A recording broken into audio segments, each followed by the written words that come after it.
Welcome into Basketball by Association. My name is Arky. That, if you're watching the video version, in the top left-hand corner of your screen is Joel Cordes. Joel with a very long email address. Joel, what's up, buddy?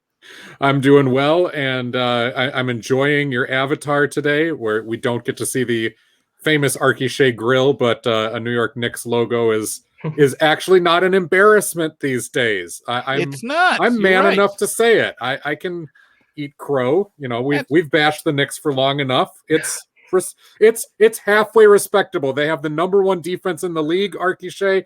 They have the worst offense in the league right now. Okay, it is hold on. clearly a Tom Thibodeau team. Okay, you can listen. This worst offense in the league just beat the Rockets by 22, so you guys can suck it. How about that? They did. And before we go on, this is episode 48, and there's only two players in NBA history. Wait, hold on. I haven't even introduced our guest. I know it, but we got to get to this while I'm still on this Knicks thing. Our guest can wait. Whatever. In honor of your Knicks, it's a guy that Knicks fans will know well enough. One of two players ever to wear number 48 in the NBA, though he did not do it with the Knicks. This is the Nazi Muhammad episode. What a guy. What am I? Bob Bajek is also on the program. Bob, what is up, brother? Oh, nothing much. I'm glad I could be on again. Yeah, you co-partner with Theo, who has been on the show many times, for the Bajek and Brown podcast. How's that going for you? Oh, it's going good. We haven't had a show in a couple weeks, but we're hoping to do one, get more guests. You could find it on Spotify and other platforms. So we just love having guests and talking basketball. Man, there ain't nothing wrong with the round ball. You know what I mean, man? There ain't nothing wrong around. I'm what you call a fan of it. And by the way, real quick, the reason why there's no video of me today is because normally I go to the studio I built, which is about half an hour away from my home, because that's where all my equipment's at. But there's an ice storm barreling down on my house right now, and I'd rather not wreck my second car in 3 weeks. So I'm going to be sticking home. We're recording this a little bit earlier on a Sunday, not just because it's Valentine's Day and we want to get to our women's, but also because there's an ice storm keeping me from showing you guys how pretty my face is today. This ice storm isn't barreling down specifically only on your house, right? It's not some sort of a hex or a curse, right? This is I've been geofenced by this curse. I've been by this storm, and it's coming straight toward me. So I think it's wherever I go, actually. So if I were to drive to the studio, it would just go to the studio. It's like Charlie Brown with the little cloud just hanging over his head, pouring rain on him. Oh God, man! At least it's not filthy, right? At least who was that? Was that Linus? Right? Was that Linus that was gross? Well, you know what's not gross? The trade deadline, huh? The trade deadline coming up in, we're a little over a month away from that. But we've started to see some names become trade eligible over the last week. And some teams who are finding themselves currently in positions they thought they may not have been one way or the other. And so it's really sort of dictated who may be these buyer or sellers going forward. We sort of, on the last podcast, if you missed it, you can go find it on the YouTube channel. You can go find the video feed of that. And you can also find it on Spotify and Apple Podcast as well, anywhere you get podcasts. But we sort of mentioned the Bleacher Report story that really started mentioning the biggest name this early on, which was Kyle Lowry, and the fact that the Raptors may be willing to move on finally from a guy who's 34 years old, still playing good basketball, but they have not had the start of the season that they would have liked to, so maybe they are in the seller of Kyle Lowry debate. But there are more than just the Toronto Raptors on this list, with players and teams that are more than interested in sort of shoring up who they are. In fact, my Knicks just picked up Derrick Rose, and he's been fine, more than fine. He's been pretty good. You know, we're barely in, but, you know, it's okay. He looks good in the Knicks uniform. I don't know why my voice gets so high-pitched. Why am I being so defensive? But yeah, there are just a lot of names and a lot of teams will be moving around over the next few weeks. And so this is what this episode is going to talk about a little bit. The getting on the forefront of this. And Joel, I'm gonna start with you since I've spoken for the last, I think, 4 straight minutes. Who do you think may be the biggest buyers team-wise going forward? Yeah, buyers is an interesting one. I've got a lot of teams that should be selling at this time of the year, but there are going to be some teams that definitely need a shot in the arm, and that's usually what the trade deadline is about, is that you've got teams, like you said, who didn't get to the point they wanted. Maybe they've fallen out of playoff contention or are just middling, and it's time to cut bait a little bit. Especially if you have guys on expiring contracts, you want to get at least something back for them if you're convinced that maybe they're not in your future because you're not going to re-sign them or because they won't re-sign with you. But then you've got buyers. So on my end, I think we talked about the Celtics quite a bit last week in the Kyle Lowry sweepstakes. And really that's, are you going to get anything for Kemba Walker? Do you want to get anything for Kemba Walker yet? Or are you going to keep that experiment going maybe another season? They're a little bit of a mess up front is Boston, in that you've got Daniel Tice, you've got Tristan Thompson, you've got Robert Williams III, all of whom play center. They're very different centers, although Tice and Thompson are the closest as far as what they do. But you still get the sense that another body there, somebody maybe a little stretchier could help. And then it goes back to that point guard position of what are you getting for Walker? So I do think the Celtics will make a move. I don't know if it'll be as big, for Lowry as we had talked about last week, although you had rated them your number one destination for Kyle Lowry. But I do think we'll see the Celtics as a buyer. Daniel Tice is an expiring contract. I know they love a lot of the dirty work stuff that they do, but they didn't love him so much not to acquire Tristan Thompson, who does many of the exact same things. So Tice could be on the chopping block. Another guy who's up, his contract is going to be done, is Semi Ojeleye. He's been, I think, reliable as a starter, or as a sub is the best way I could put it. But you'd have a hard time putting your finger on exactly what Semi Ojeleye brings to them consistently night in and night out, especially in a way that Grant Williams can't fill as well. So those are probably names that may be on the chopping block. Bob, let's swing it to you, another team that maybe you think could be a buyer at this time. It would definitely be the Clip Show. They invested a lot of money in Kyle Lowry, or not Kyle Lowry, Kawhi Leonard and others, and they need to go for it. And I was reading on a blog, it was NBA Analysis, and there was a proposed trade. Maybe Lowry can solve their point guard problem, which I think would be a good fit. They have some young assets who are good, like Luke Kennard and Ibaka Zubac, who could help rebuild the Raptors. I mean, right now, losing some key players, they're a shell of themselves, and it would be smarter if Masai Ujiri just decides to, just reset. This is like the time where you just shed assets, at least for the Raptors. Arky, I've got to ask you, because we had just barely touched on this last week, and again, I don't want to make it a Raptor-centric show, but we've kind of come back to them, because this is a former champ and we've seen it for a couple years with Lowry's decline. But for me, if I'm the Raptors, and I said last week, I don't get rid of Lowry unless he actively wants to go. He's earned the right to make that choice to stay. But I would think long and hard about searching for Pascal Siakam deals at this point, because you recently signed him to a max contract. I know he's played better over the last couple weeks, but you get the nagging suspicion watching him this year and last when he kind of struggled in the bubble. This might be one of those max contract guys, because he's so far outplayed expectations, and you thought that there was, the sky was the limit for his ceiling, but he may have hit his ceiling now as a good player, but maybe like second or third best on a team and not a cornerstone. Do you agree with that, Arky? I can see where you're coming from. I would not hang the phone up immediately if someone wanted to make a good offer, because Siakam, I think, would make sense on a lot of teams. So if you wanted to, say, just keep the conversation going, and it doesn't obviously have to include just Lowry, because if you're willing to part with Lowry, then I think you're probably willing to do the whole reset, which would get rid of a big giant contract with Pascal Siakam, and because you've already just given a whole bunch of money to Fred VanVleet and basically said, "You're going to be our guy. We don't want redundancy in one place, and we've given you just this kind of money. You're younger. The ceilings, there's a ceiling."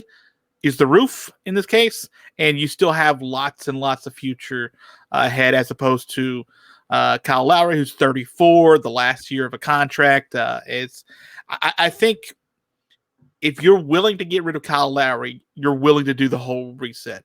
And so I think if Pascal Siakam does get you some good trade value, then you absolutely have to be willing to take that call, and you have to be willing to deal them, because these resets. Listen, that championship is probably never happening again in Toronto, right? I think you had such a confluence of events that happened with Kawhi Leonard showing up there, with the fact that they were able to get over a fairly weak at the time East, getting over Philadelphia the way that they did, and then winning the championship. It was for me, it's kind of like Cleveland too. Like, it was such a everything worked right at the right time kind of year that you would love to be able to get there, but you can't hang on to what was just there. Like, the only way to go forward is to sort of remove some of the pieces that are there now and to rebuild the team into a future mode. And I don't think you're ever going to be able to win the championship again. And obviously they don't think in that terms, but you can't just hang on to these guys just because they got you there. There's some loyalty there. That's probably why they've been there maybe a year or two longer than they need to be. Because I think it was just a couple years ago, the Knicks almost got Kyle Lowry. But yeah, if you're Toronto, you absolutely get ready for this full reset. If you're wanting to do that, if you're willing to just say, all right, we had this run, we got that title, it's magic, it's time to move forward. Another team that I'm looking at on the buyers list would be the Denver Nuggets. They got off to a similarly slow start like the Raptors did. However, they've kind of pulled out of it a little bit more than Toronto has, although the Raptors haven't been bad over the last 10, 12 games. But Denver, when you watch them, you just are struck by how deep they are and how non-elite they are. And that's a problem, because that was a team that, was going to be a Western Conference finalist last year. They got there. They had similar expectations this year. They are chasing a title. And I don't think so many of us anticipated what a huge loss it was going to be up front when... And now I got to go check real quick, because my brain always does this with him. When they're losing Jeremy Grant, I always mix up the Grant brothers. When Jeremy Grant leaving was such a spark plug for them, because long-armed, can finish above the rim, stretchy enough, but on the defensive end, really they didn't lose a whole lot when Paul Millsap would go to the bench, and he can't play big minutes anymore. But Grant's just stretchiness and his ability to cover so much of the floor in ways that Jokic simply cannot on the defensive end were such a big deal. And they thought that Michael Porter Jr. was going to fill on the offensive end for Grant. And he's done that to an extent, but just not as efficiently and not in a spark plug type of way. He's a guy that you kind of got to heat up a little bit. And he goes through these cold stretches. And defensively, they've really missed him, even as JaMychal Green has come in and given Denver some nice minutes at the 4. So I'm looking at them going, that's a top 4 offense. They're a middle-of-the-pack defense. They don't really have a calling card beyond Jokic. And there's some redundancy there on the offensive end, especially at the wings. I'm not exactly sure what Will Barton gives them that is elite, that they can't get from what Jamal Murray does. I'm not sure at this point that Monte Morris, who they recently re-signed and had a really nice run to start his first couple years as just a heady guy, but he's struggled over the last couple weeks. I'm not exactly sure what he gives you that Facundo Campazzo, who they just brought in from overseas and is a veteran, kind of flashy pass first point guard. Morris may be the better defender, but Campazzo gets the offense moving, and you already get a lot of what Morris brings from Gary Harris. That's another guy that could be moved because he struggles on the offensive end and is decent defensively. So there's all of these different guys, and Paul Millsap could make sense for a lot of other teams too. If you say we got to get a different body in here to go along with JaMychal Green, there's a lot of guys on this Denver roster that I think could be attractive to some other team, even if it's just a shuffle the deck type of thing. But Denver should also be very, very keen on watching the waiver wire as we get to some of these sell teams that may be cutting bait for cheap, or guys that might be literally hitting the waiver wire as free agents Denver just needs some sort of shot in the arm here to get back to where they were, because that's what the expectation is. Bob, you got anybody else on the buyers list, or you want to switch over to sellers? Oh, hey, sorry, real quick. Can I just? I just want to take 15 seconds to just on the Nuggets. I've been supremely disappointed in them so far this season, and I think Joel. I think you're right. I think they need some kind of shot in the arm. They're not what their record says they are. This team isn't the 7th team in the West. They're just not. And I'm not saying that just because I picked them to win the West this year as sort of the dark horse, but that wasn't that much of a dark horse. Like, this team is an upper echelon of the West team. They should be in the playoff, not in the playoff hunt, I'm sorry, but yes, technically. But for a home games in the playoff, it's just been such a flat team at times. I've been supremely disappointed. And when you watch them, they're like ranked 4th offensively right now in points per game, but they go through these dry spells where it just looks awful all the time. And it seems to happen at the worst point. It's usually when they've got a big lead and somebody just climbs right back in. And on that defensive end, I know they're ranked like 12th or 14th at the moment, but people just get wherever they want to go against them routinely. And that's how teams climb back into it. They may not shoot the ball particularly well, whatever opponent is, but they just get wherever they want to go. They get to their shots, and eventually they do start falling. So I think you're right that on the one hand, this team is more talented than their record indicates, but on the other hand, things could be worse than their record indicates too, because I think there's some noise in these numbers where I watch them and they do not look like a contender this year at all. All right, Bob, now let's go over and anybody else on the buyers list versus the sellers list. I think the Bucks have to go in because you signed Giannis. You want to keep him there where he doesn't want to force a trade, kind of like what Harden did. You did get Drew Holiday, who I think is one of the best two-way players in the league, somebody who's a leader. But I think they still need more shooting. They had a trade that fell through in November, and I think that did hurt the team a lot. But if you want to go more shooters, I know JJ Redick's on an expiring contract with the Pelicans. The Pelicans are a young building team. They have great young players. I heard in an earlier podcast, Joel, you enjoy watching them. I do too. But they're probably not going to go that far in a Western Conference when you have the Clippers and the Lakers and some of these other teams, the Jazz right now, playing such stupendous basketball. But maybe you trade a pick down the line.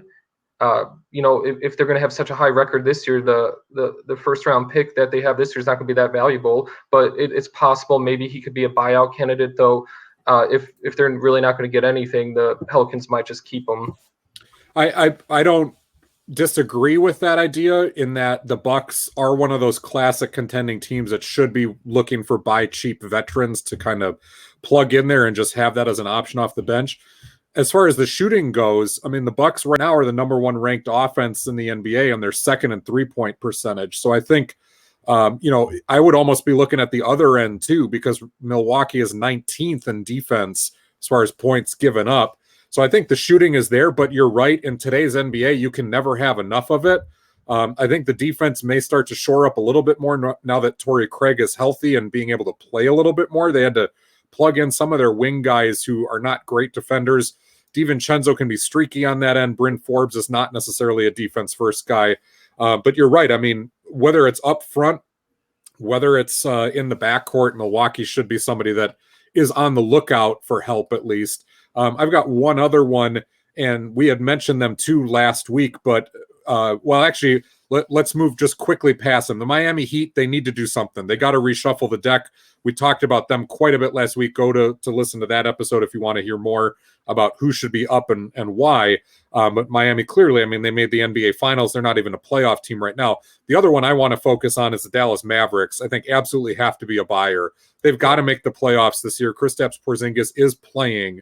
But you're looking at them as a bottom 5 defense and a middle-of-the-pack offense, even though you have Luka Doncic running the show. And Arky, I called out Luka in previous shows here too, that now is that time that you step up. The mantle is yours on that defensive end. It's got to be as a leader, obviously on the offensive end too, but Dallas has not been nearly as good as we thought they would. And yes, they've had a lot of guys that were out with COVID protocols. That really slowed things down. And Kristaps Porzingis was out. But for me, I'm looking at change of scenery now. Whether that means Tim Hardaway Jr.'s got to go and you bring in somebody else, even if it is like Will Barton from Denver, just a change of scenery, somebody else maybe who plays a little bit more defense on that end.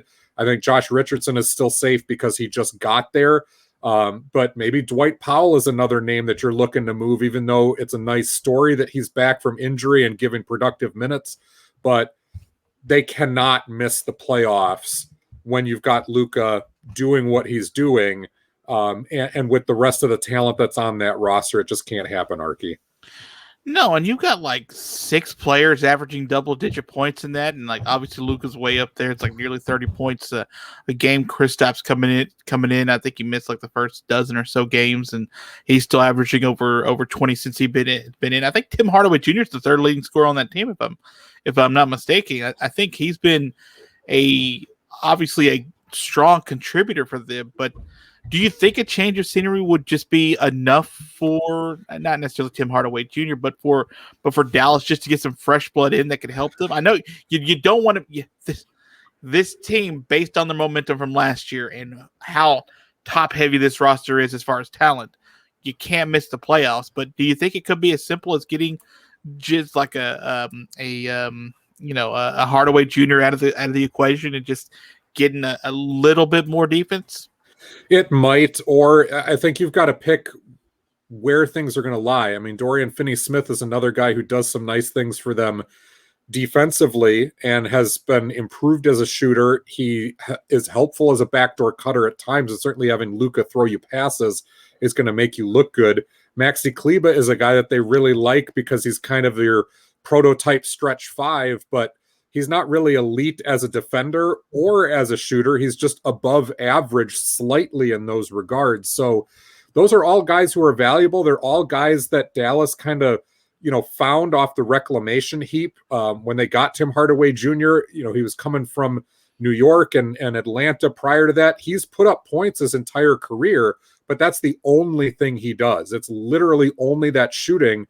And as a bench scorer, that certainly is valuable. There's a role for that in the NBA. But Dallas may not need that. And it's hard because I do like what he brings as a microwave. And with Seth Curry out of the picture, you do need that. But then you look up and down the roster and like, all right, Jalen Brunson, Trey Burke, solid, unspectacular. Wesley Owindu was supposed to be another defensive wing, hardly gets to play there. James Johnson, supposed to be another defensive guy for them, hardly gets to play and is probably washed up at this point.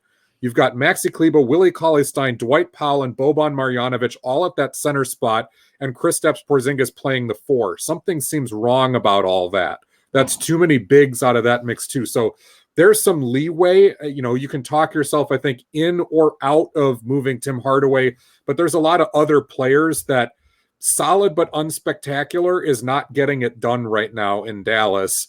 And yeah, change of scenery, just mix something up, bring in 1 or 2 other guys, and kind of like Denver, you need a shot in the arm, but Dallas needs an identity here too, beyond just, hey, Luka's a really good player and Kristaps Porzingis is a nice sidekick. Like that's all they've got right now. Yeah, I don't know that team and who were you talking about? Denver, like they just surprised me with how different that they are this year. Well, and Miami too, year. Right? And Miami too.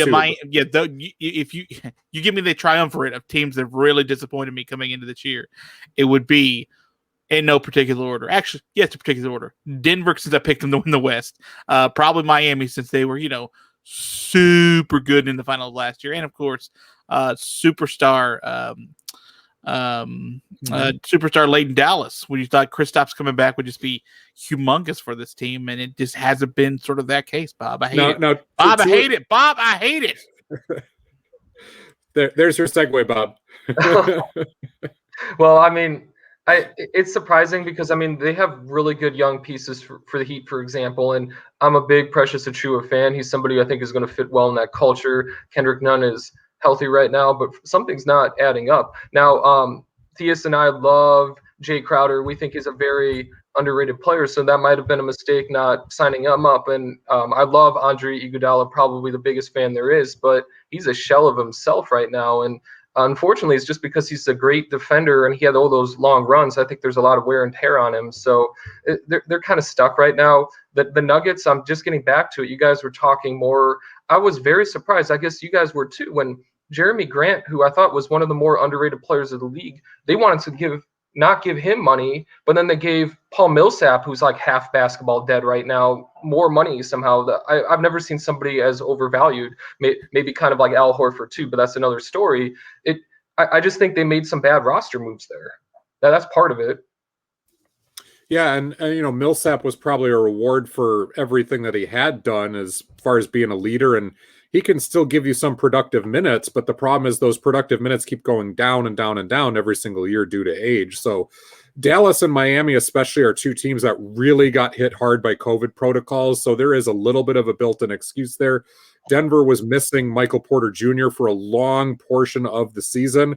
But again, I mean, excuses only get you so far. Let's switch over and talk sellers now. Because obviously if teams are going to be buying, somebody's got to be giving up decent players. And I'm going to start with one team that, they were kind of our running joke during our season preview, Arky, Shea, in that we spent hardly any time on them. And let's circle back and spend hardly any time on them again, because they're right back in that boat. The Orlando Magic have to be sellers at some point here. Everything that you have tried to put together with your roster built around Nick Vucevic, who's a fantastic player, Evan Fournier, nice player, Aaron Gordon, nice player, and you've got some young guys that have been injured in Mo Bamba and Jonathan Isaac, and that's not doing you any favors, but everything you've tried to do to put around this team, and Markelle Fultz now being hurt, Cole Anthony's in and out of the lineup, it is not working. It is time to hit that reset button, especially on some of these older players who are, Nick Vucevic is in his prime, but is getting to the tail end of that. Same thing with Evan Fournier. That's not helping you on a rebuilding team. And if you don't think you're a rebuilding team yet, you are crazy. Like, you are a middling team in the Eastern Conference that's out of the playoff picture already. It is time. It is time to move on and start collecting some draft picks again or some younger prospects. And yes, that means Vucevic and Gordon have to go. I think Fournier has to go as well. T. Ross, again, that's another guy. Terrence Ross. I mean, could that be a spark plug guy in Denver or Dallas? Who does a lot of the things that, a lot of the things that Tim Hardaway Jr. does, a lot of the things that Will Barton does, but is a little bit more of that sparky type of player right now. I would love to see him in a change of scenery in either of those venues. So that's all the time I want to spend on the Orlando Magic. I fully segue out of them. No one say another word on them. It is time to sell. Bob Bajek, who else do you got on your sellers list? Surprisingly, it would be the Knicks. I know they got Derrick Rose. I think Derrick Rose is going to help a lot with their point guard situation. However, they're really not a top-end team. I'm glad they're competitive again. They have to do something. Bob, they're a game and a half out of home court advantage in the playoffs, brother. That's not going to last, man. It's not going to last. Don't be that way. I mean, Julius Randle, I've always been a fan of his game. I loved it when he was on that runner-up team for Kentucky back in 2014. Solid double-double guy.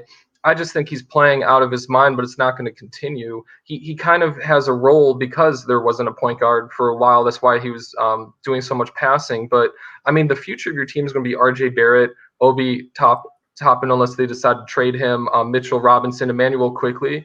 It would be good. I mean, Randall is playing so well, especially being a big who can pass.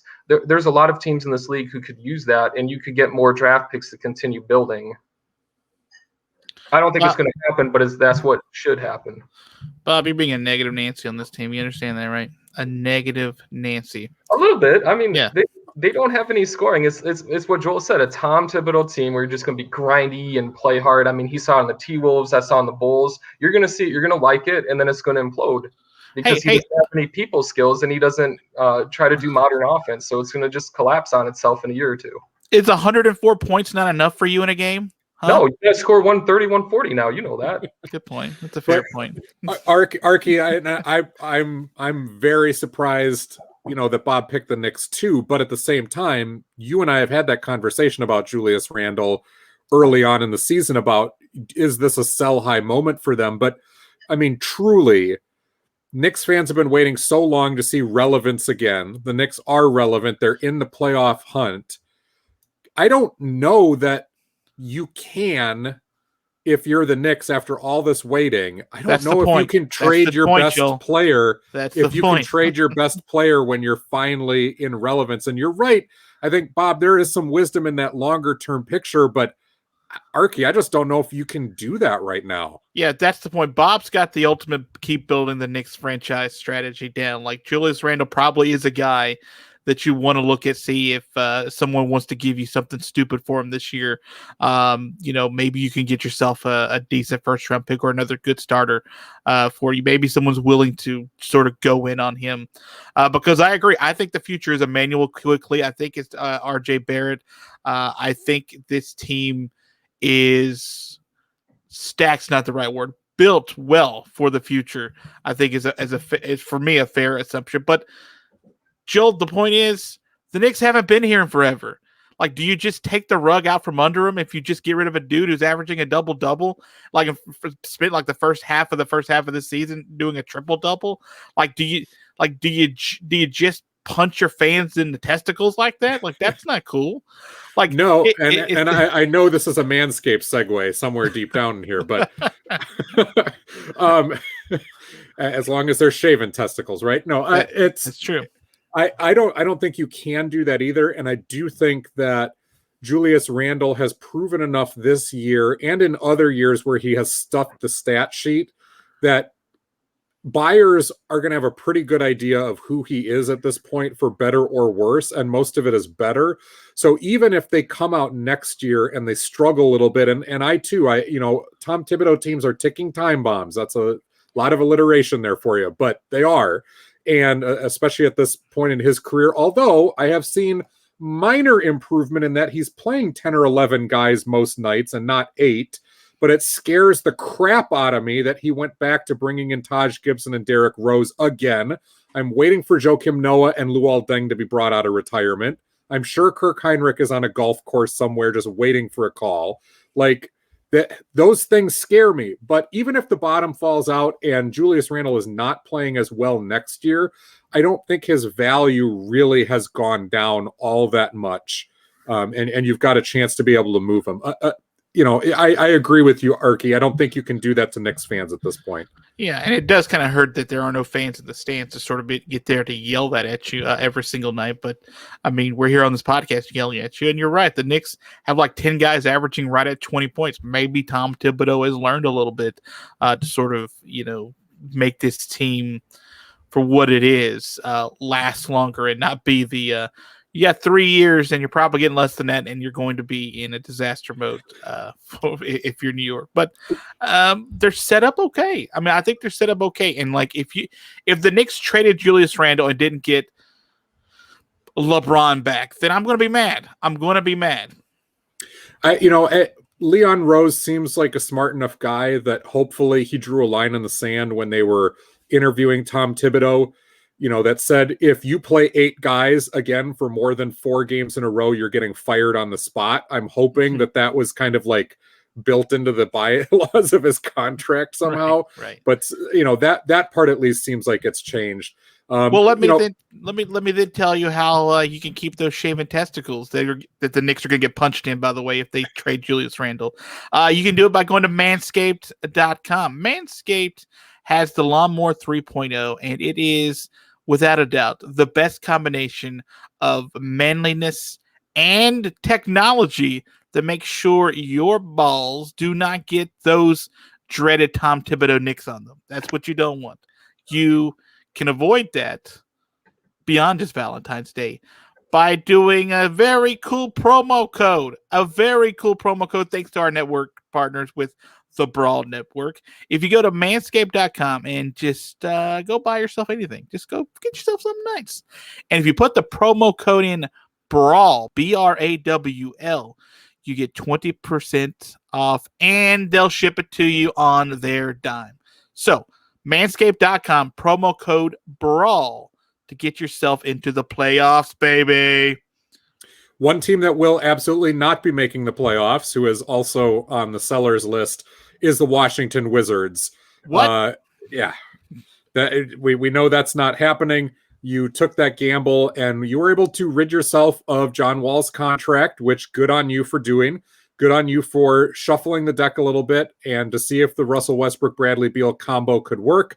It works if you're a fantasy team. That's a wonderful segue to DraftKings, but we're not ready for that ad yet, so we'll get to that later. Those two are putting up a ton of points when they actually play, but the problem is that Westbrook has been in and out of the lineup as he has been over, the last season and a half or so. Bradley Beal is the leading scorer in the NBA again, and yet Washington has a middle-ranked offense and one of the worst defenses in the league. You've got young guys like Denny Avdija and Rui Hachimura. You had Thomas Bryant, who was playing fantastic, and I do think their season could have gone a different way if Bryant had been able to stay healthy. That was a guy who really would benefit from having Russell Westbrook around and vice versa, but he is not there, and it may be time, even though the Wizards have resisted it, and Brad Beal has played the role of good soldier more often than not in saying that he wants to stay. It is time to shuffle that deck, and if there is still some way, if somewhere out there is another buyer for Russell Westbrook, you do that. I don't think that buyer exists at this point. I think you're stuck with him.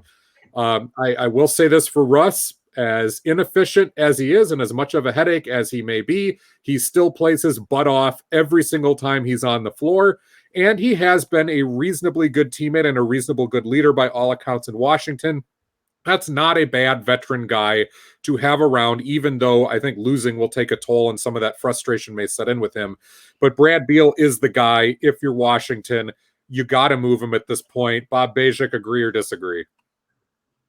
I mean, I agree. I mean, Beal would be huge on the market. I know there's been rumors here and there making another super team.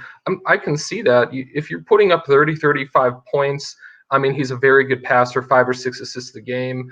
I think an underrated defender. I think he's somebody that you would want on your team.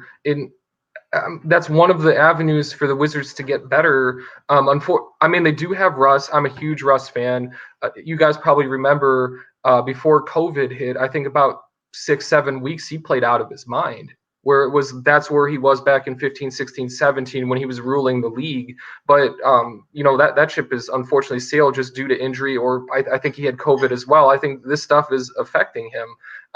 Davis Bertans might be somebody to trade too, because he's a great shooter, a little more manageable of a contract. Everybody wants shooting. He might be somebody if they can't move Beal. Beal potentially could be moved when they know what the salary cap's going to be the next year. If there's fans of the stands where they can say, okay, we can justify this because we're getting more money in. It might be harder to trade Beal, but I think it's going to eventually happen. But I do agree with Joel. Yeah, Bertans is a great name because they paid him big-er money, but not out of this world money. And he has really struggled shooting the ball this season, but he's got that DNA. He's got that track record where somebody's going to look at that and go, oh yeah, we can get him back on track with us. That's no problem. So I think you don't want him to go a full season down, and you certainly don't want him to go 2 seasons down. And if you're not going anywhere as a team, Bertans is one of those guys where he's young, but he's not that young, and he's good, but he's not that good. And yeah, you take what you can get and start collecting assets at this point. Arky, speaking of collecting assets, the Houston Rockets are a team that we spent a lot of time on during the James Harden saga, obviously. And you and I were both, pretty satisfied with what they got back and shuffling the deck. John Wall has looked very respectable there. Victor Oladipo, when he has actually played, hasn't looked as rusty as he did in Indiana. Of course, now they're without Christian Wood for a prolonged period of time. That's bad, but that was a nice signing for them. And DeMarcus Cousins looks like he can still be a valuable rotation guy in the NBA. And they've got other guys, Jayshawn Tate has come and played really big, rookie out of nowhere. Eric Gordon can still play, and PJ Tucker still has value as a defender. But Arky, when I look at Houston, I see a team that absolutely has to continue shuffling the deck and selling. That is a interesting collection of guys. I tip my cap to them for being competitive, but you're not necessarily going anywhere, and Houston is in that middle ground. Arky, do you agree or disagree with that? Man, I don't know. I can't. I would love to hear both your guys' thoughts on this. They basically have 5 dudes averaging 20 points a game right now. Like it's. But they're never playing together. I understand, but like that, there's 5 guys who can legitimately score for this team, and not just like 30, 10 or 12 here, 50 dudes who can score a lot in loads if they need to. Like I don't. Obviously, the record's not there, and the performance obviously hasn't always sort of been there. There is something that needs to be done. I don't know if I'm smart enough to know what to do if you got 5 dudes that can score like this, sorry, 4 dudes that can score like this. You know what you call 5 dudes who can score 20 points a game? Do it, please hurt me. Assets. Those are assets. Those are guys to be moved, right? That's well, okay. So if you are in this mode that you were doing when you got rid of Harden, if you want to pick up some, just assets and pieces going forward, then in that case, if you've committed to that, then yeah, you have a lot of dudes that you can get a lot of picks for, other players for, to make future trades for.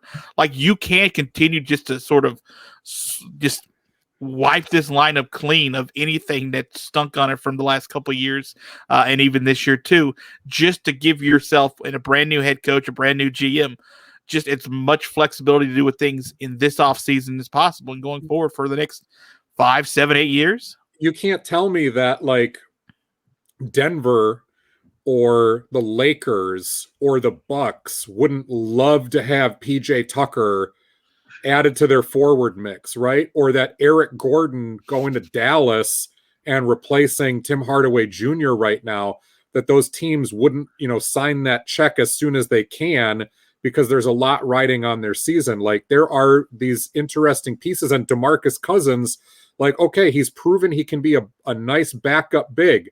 Yeah. In Houston, on a team that's going to be hovering around 500, where you don't have a ton of young guys at that position. But what really does that get you at this point? Whereas somebody like the Nets is going, we need help up front. DeAndre Jordan can't man this the whole time.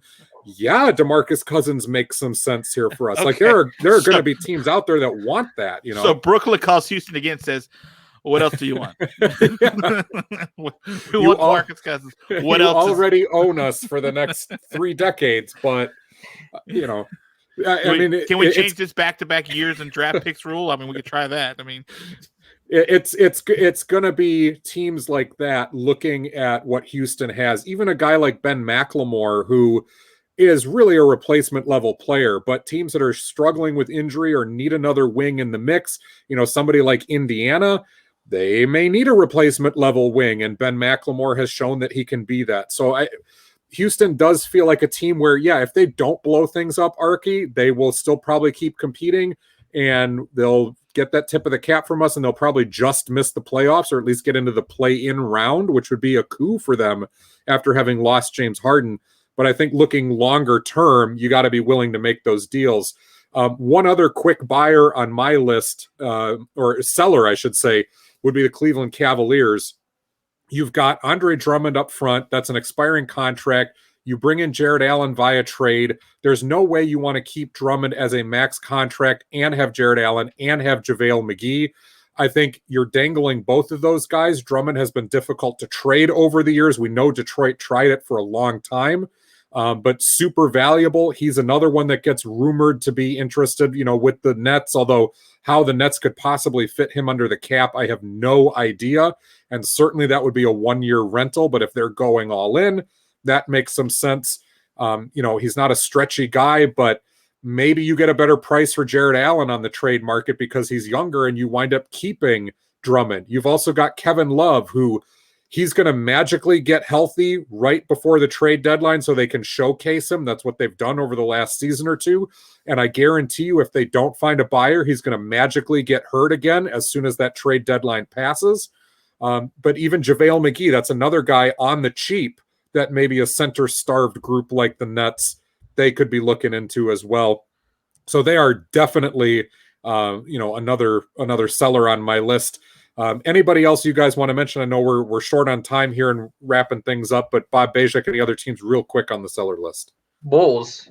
I know the Bulls are trying to make the playoffs, but again, they got to do long term. They're going to get massacred by whoever they face in the first round or the play-in round, I think. Thad Young is a great defender. He could be a defensive problem solver for a lot of teams, whether it's the Bucks, whether it's especially the Nets. Tomas Satoransky is another very reasonable contract.